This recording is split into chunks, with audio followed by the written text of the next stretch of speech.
ఓం శ్రీ గురుభ్యో నమః. మార్చ్ 7, 2026 శనివారం. శ్రీ విశ్వావసునామ సంవత్సరం, ఉత్తరాయణం, శిశిర ఋతువు, ఫాల్గుణ మాసం, కృష్ణపక్షం.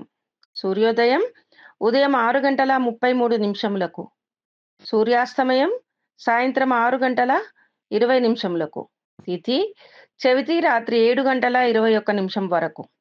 తరువాత పంచమి. సంస్కృత వారం స్థిరవాసర. నక్షత్రము చిత్త, ఉదయము 11:12 వరకు. తర్వాత స్వాతి నక్షత్రము. వర్జ్యము సాయంత్రం 5:23 నుండి రాత్రి 7:08 వరకు. దుర్ముహూర్తం ఉదయం 8:08 నుండి ఉదయం 8:55 వరకు. రాహుకాలం ఉదయం 9:30 నుండి ఉదయం 10:58 వరకు. సర్వే జనా సుఖినో భవంతు.